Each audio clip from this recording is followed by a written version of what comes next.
2007년 4월 15일 대전 대덕구에서 다방 종업원으로 일하는 47살의 여성 최 씨는요, 오전 8시 45분쯤 가게 문을 열고 영업 준비를 하고 있었습니다. 마침 손님 한 명이 들어왔어요.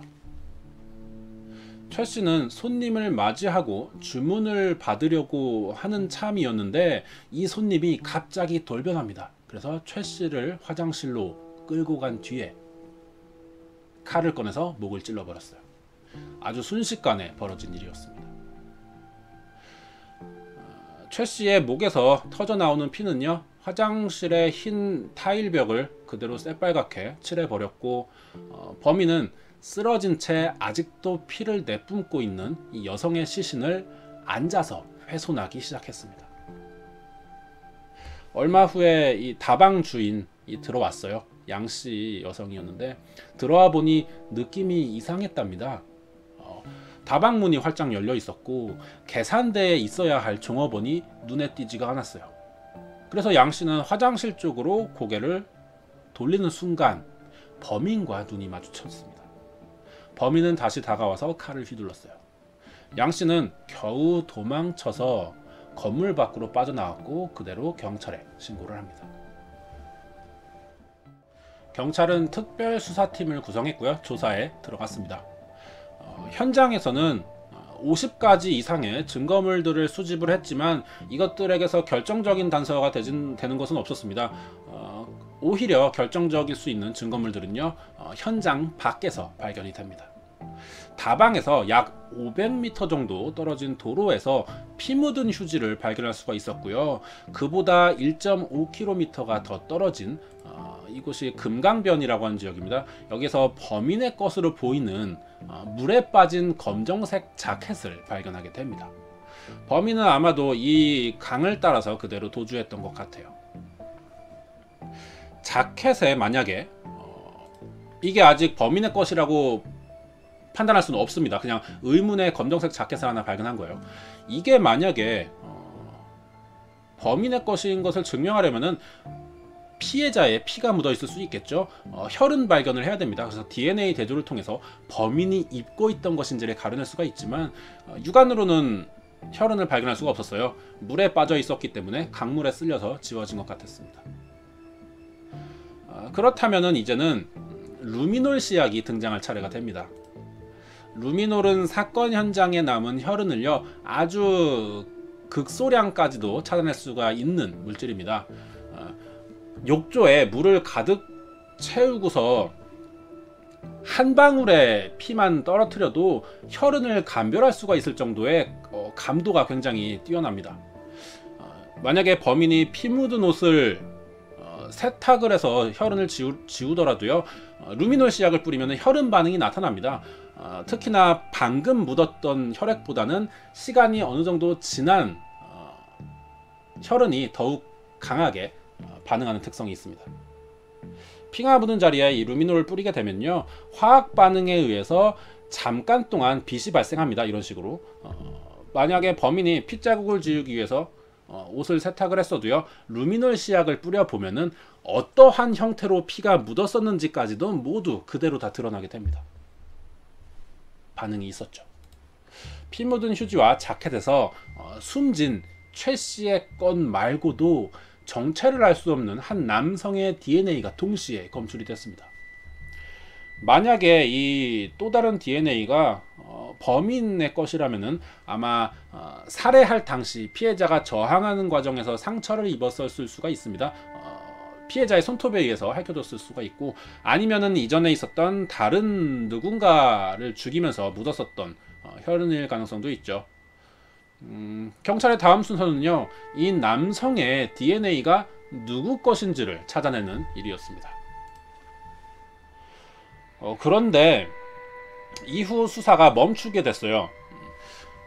용의자일 수 있는 DNA 하나는 확보를 했지만 이것을 누구랑 비교할지 그 대상을 특정 지을 수가 없었습니다.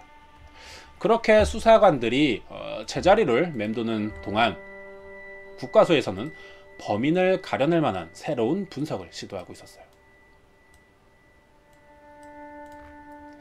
바로 이 성염색체를 이용해서 범인의 성씨를 알아내는 방법입니다. 여성은 XX를 가지고 있죠.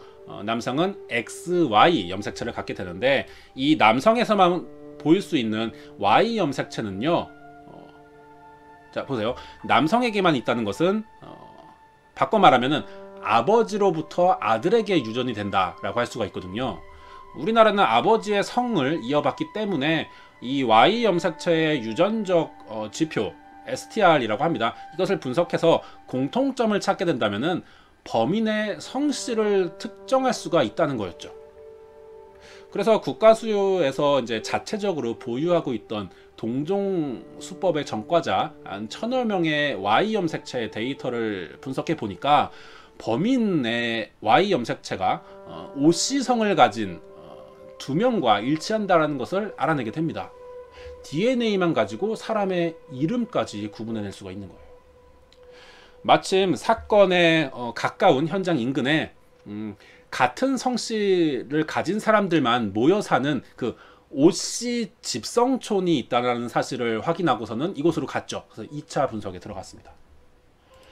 집성촌에 거주 중인 OC 주민 19명의 구강상피세포를 채취해서 분석을 했어요. 그러자 범인의 것으로 추정되는 자켓에서 발견된 그 DNA 속 염색체와 같은 Y 염색체가 집성촌에 거주 중인 사람들에게서도 나타났어요. 용의자는 OC성을 가진 남성일 가능성이 매우 컸습니다. 그런데 이게 문제가 당시 우리나라의 OC 인구가요 약 70만 명 정도가 됐습니다. 이 성범죄자 리스트에서 OC만 따로 분류해서 우선순위를 두고 조사를 할 수도 있지만, 그래도 범위가 굉장히 넓었고 약간의 가능성을 두고 탐문 조사를 한다고 하기에는 이 성범죄의 특성상 재범의 가능성을 고려할 때 수사력을 소비할 수 있는 시간적 여유가 없었죠. 그렇게 난감해하고 있던 도중에 한 가지 결정적인 단서를 포착하게 됩니다.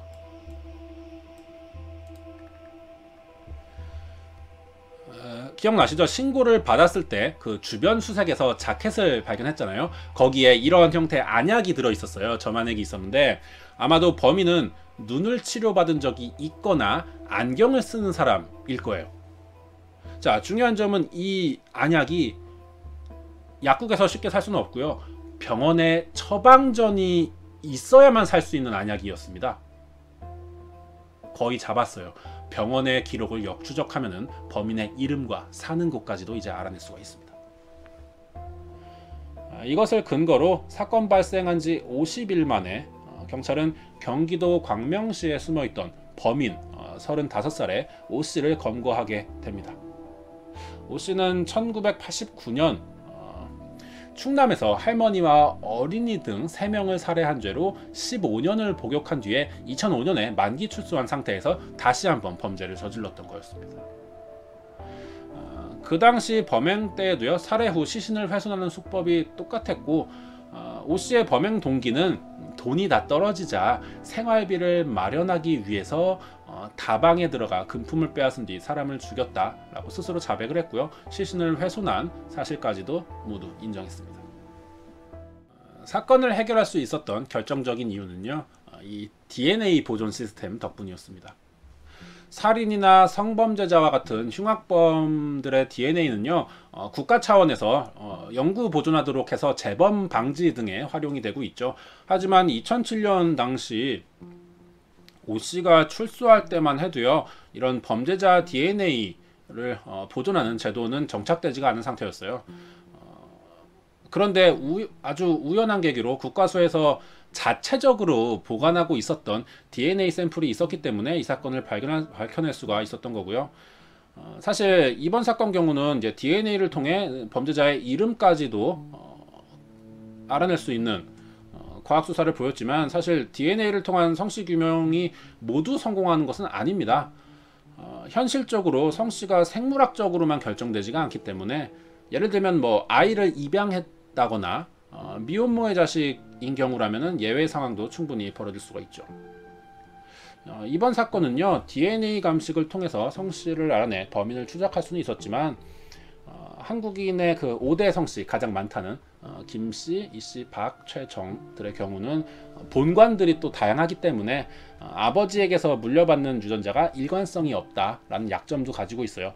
그렇기 때문에 염색체만 이용해서 성씨를 판별하는 것은요, 수사에서 굉장히 제한적인 방법이고 보조적인 수단으로만 활용해야 되는 방법입니다. 우리나라에 그 과학 수사가 제대로 자리 잡기 시작한 때는 90년대가 지나면서부터였습니다. 90년대 초반에 보면은 굉장히 강력 사건이 많아요. 미제 사건도 많고, 91년도에는 대한민국의 3대 미제 사건이라고 하는 화성 연쇄살인 사건, 개구리 소년 실종 사건, 이영호군 유괴 사건이 있기도 했고, 그 이후에 뭐 지존파 등의 강력 조직형 범죄가 등장하기도 했습니다. 90년대 초반은 유독 강력 사건이 많았던 기간이었어요.